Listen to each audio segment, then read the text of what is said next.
दोस्तों, मेरा नाम राशिद ज़हीर है और आप देख रहे हैं मेरा न्यूज़ चैनल जिसका नाम है राशिद ज़हीर ऑफिशियल 2।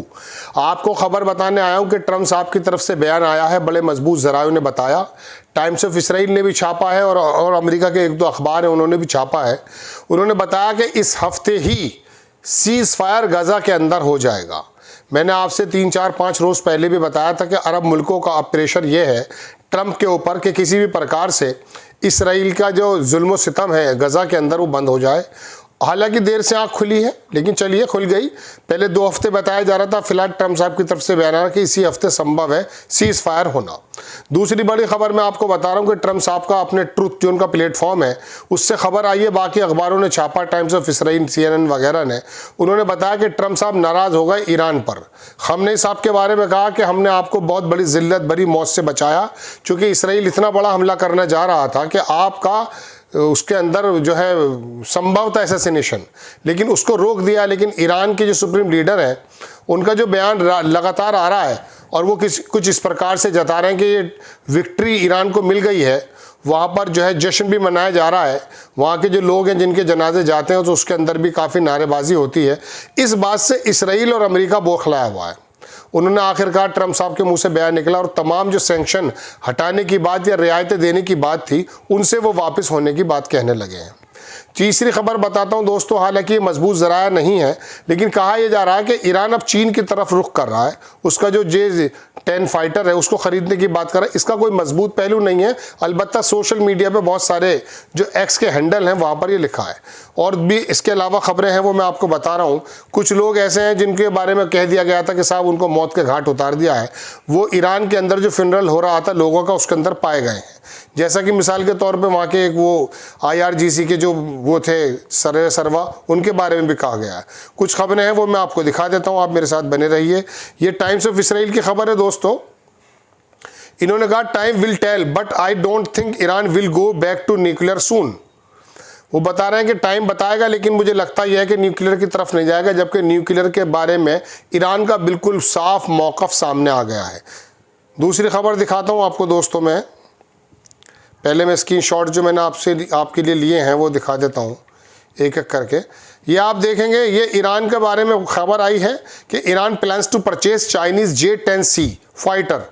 ये द नेशनल इंटरेस्ट है, X हैंडल है, वहाँ पर है। इसका कोई ऑथेंटिक सबूत हमारे पास नहीं है।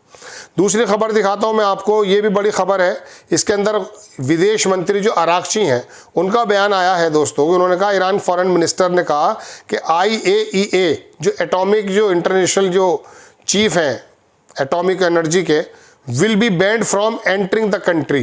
वो देश के अंदर एंट्री उनकी बैन हो जाएगी।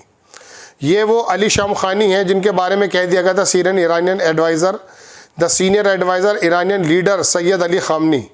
Syed Ali attendant the massive funeral process in Tehran. ये बताया जा रहा कि ये उसमें मैयत में आ गए तो पता चला कि ये तो ज़िंदा है, जबकि इसराइल ये कह रहा था कि हम मार चुके हैं।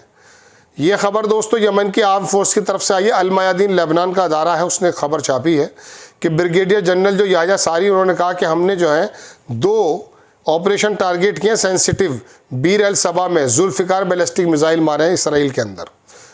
अब आप देखें खबर, CBC की न्यूज़ है, ये बड़ा अदारा है, अमेरिका का अखबार है। ट्रंप से ceasefire in Gaza possible within the next week. अगले हफ्ते ये सीज़ फायर होने का पूरी संभावना है। प्रेसिडेंट ट्रंप ने कहा कि उनको यकीन है कि ceasefire deal between Israel and Hamas is possible within the next week, अगले हफ्ते। I think it's so close, बहुत जल्द करीब है। ट्रंप ने आगे कहा रिपोर्टर्स को, जब उनसे पूछा गया कि प्रपोज सीज़ फायर जो गाज़ा ट्रिप में कब होगा, तो उसने कहा we think within a next week. हालांकि इस तरह के बयान बहुत आते हैं, लेकिन इसको आप जब मानिएगा जब ये पूरा हो जाए। We are going to get ceasefire, Trump administration has pushed उसमें यही बात है कि पूरे के पूरे एडमिनिस्ट्रेशन ने इस काम को किया है। अब चूंकि ये सऊदी अरब मुल्क जो है आगे आ गए हैं तो जाहिर सी बात है कुछ ना कुछ तो इसमें होगा, चूंकि उनको ईरान से डर है, मैंने आपको पहले भी बताया था। ये खबर देखेंगे आप, ये इसराइली ने फाइनली, एक टीवी का प्रोग्राम है ये, जिसके अंदर लिखा यह है कि इसराइल फाइनली एडमिट के Iran hit bases and they had to hide it. Iran ने उनकी बेसिस को बहुत बुरी तरह से हिट किया था और उन्होंने उसको छुपाया है। उन्होंने लिखा है, ये चैनल 13 है, रावीव ड्राकर ये एंकर हैं जिनके बारे में मैं आपको बता रहा हूँ। चैनल 13 इसराइल का है, उस पर है कि there was lot of the missile hit in IDF bases, IDF की बेसिस को हिट किया, स्ट्रेटेजिक साइट्स को हिट किया। We still don't report about, हमने उसको रिपोर्ट नहीं किया है। It created a situation where people don't realise how precise the Iranian war and how much damage they caused. कितने खतरनाक थे ईरान के मिसाइल से ईरान का हमला, हम नहीं चाहते थे कि लोगों को पता चल जाए और कितना उसने नुकसान किया है। अब दूसरी खबर दिखाता हूँ मैं आपको दोस्तों, ये इसराइल का चैनल 12 है जिसकी खबर मैं दे रहा हूँ आपको। इसके अंदर लिखा कि Israel and Syria aim to reach peace deal by the years end, इस साल के आखिर में ये पीस जो है उनकी दोनों की, जो एक ही थाली के चट्टे बट्टे मैंने आपको बताया था। Deal include Israel withdrawal from the Syria land, Syria की ज़मीन से निकल जाएगा, कैप्चर जो उसने कर रखी है 8 दिसंबर को जो उसने कर ली थी। Golan Heights would be turn into peace gold garden, Golan Heights जो है वो बेसिकली उसी के पास है, उसी के पास रहेगा, लेकिन क्या कह रहे हैं, पीस गार्डन बनकर रहेगा। ये वही अली शमखानी का दोबारा से बयान आ गया है। इसके अंदर सिक्योरिटी जो ऑफिशियल हैं, हुई Israeli media head previously claimed was assassinated early in the war, वो दोबारा से वापस आ गए। ये जेरूशलम पोस्ट की खबर है दोस्तों। इसमें ट्रंप ने कहा कि nothing taken out of Iran nuclear sites, कुछ भी नहीं बचा है वहाँ, लेकिन अब बार बार वहाँ से खबरें आती हैं। उन्होंने कहा कि हम ऐसा हमला करवा सकते थे इसराइल से, लेकिन स्टीव बैनन तो ये कह रहा है कि साहब इसराइल जो है अमेरिका के कदमों में पड़ा हुआ था 36 घंटे से, उसके पास एम्यूनिशन ख़त्म हो गया था। किसकी बात का भरोसा करेंगे आप? ये देख लीजिए, यरूशलेम पोस्ट की खबर है कि ईरान ने जो है अरेस्ट करनी है 700 नेशनल, वहाँ पर मुसाद का जाल फैल गया है और मुसाद के लोगों ने वहाँ पर एक धमकी लगाई है कि जो लोग वहाँ पर IRGC और उसके आसपास जो स्पेसिफिक साइट्स हैं उनके आसपास ना रहें, हम किसी भी प्रकार भी हमला कर सकते हैं। मैं आपको इस खबर के अंदर ये भी बताने जा रहा हूँ कि ईरान पर संभव है किसी प्रकार का नज़ला उतर जाए। टाइम्स ऑफ इसराइल की खबर देखिए, IDF का जो चीफ है उसने कहा Iran no longer nuclear threshold state, अब ईरान जो है न्यूक्लियर स्टेट नहीं है। उसने तो पहले भी मना किया था। 2003 में सुप्रीम लीडर का वो बयान पूरी दुनिया जानती है, फतवा है वो, तुम लोगों की ज़बान नहीं है, फतवा है वो। उसने मना किया कि इस्लाम के ख़िलाफ़ है, इंसानियत को बुरी तरीके से मार देता है। लेकिन अब आके आपने मजबूर कर दिया कि वो 60% जो इनरिचमेंट है, कुछ पता नहीं वो 90% कब पहुँच जाए। इन लोगों ने हमले किए हैं, इराक़ पर भी ऐसे हुआ था। ये टाइम्स ऑफ इसराइल की खबर देखिए, ट्रंप साहब की जो नाराज़गी है। ट्रंप ने कहा कि he stopped Israel killing Khamenei, उसने जो है रुकवा दी थी। ये पहले भी बयान आया लेकिन अब गुस्से में है। Held off the removing Iran section after Khamenei victory speech, जो खामने की विक्ट्री स्पीच है उसके बाद उन्होंने जो है जो सैंक्शन थे उसको लगे रहने दिया, हटाने की जो बात की गई थी वो उसको रोक दिया उन्होंने फिलहाल। दोबारा खबर देखिए टाइम्स ऑफ इसराइल की, Trump speculate Gaza ceasefire will be reached within next week. ये जो मैंने आपसे कहा था एक हफ्ते के अंदर अंदर हो जाना चाहिए, हो जाएगा अल्लाह अगर चाहेंगे तो इंशाअल्लाह। खैर ये खबरें तो हो गई दोस्तों वो जो मैंने आपको बताई हैं। अब थोड़ी सी बात सुन लीजिए, ईरान पर किस प्रकार से दोबारा हमला हो सकता है।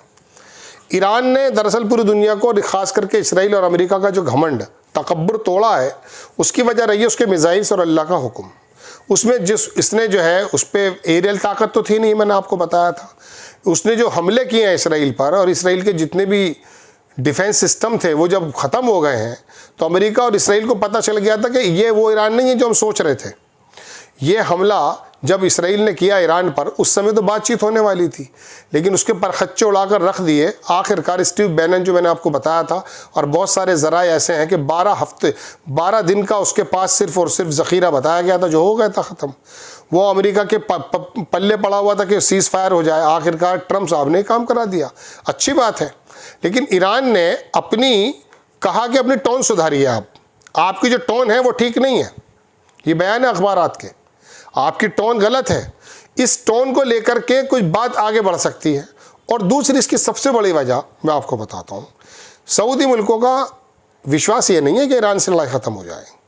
सऊदियों ने तो ये देखा कि ईरान ताकत बन गया है और नो डाउट उनके समझौते हैं, लेकिन जिस तरह से वो अब्राहम अकॉर्ड को स्वीकार करने जा रहे हैं, उससे उनकी गैरतों का अंदाज़ा आप लगा सकते हैं। जबकि ये अमेरिका भी थोड़े दिनों पहले कह रहा था कि हम ताल्लुकात डायरेक्टली करेंगे सऊदी मुल्कों से बिना इसराइल की अब्राहम अकॉर्ड को लेकर या उसकी इन्वॉल्वमेंट के बिना। लेकिन अब हालात क्या हो गए? अब हालात ये हो गए कि आपको इसराइल को एक्सेप्ट करना पड़ रहा है।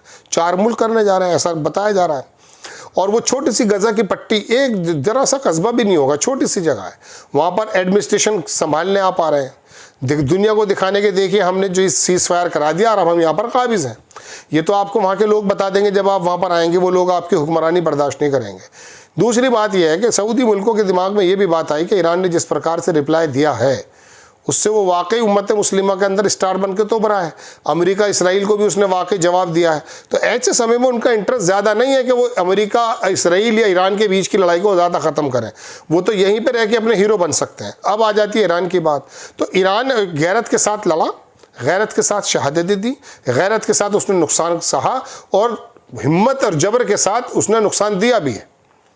ऐसे में अगर चाइना से वो किसी प्रकार के हथियार ले रहा, उसकी पुष्ट रिपोर्टें नहीं है, लेकिन अगर है तो वो अपनी फ़ज़ाइया ताकत को भी बड़ा कर रहा है।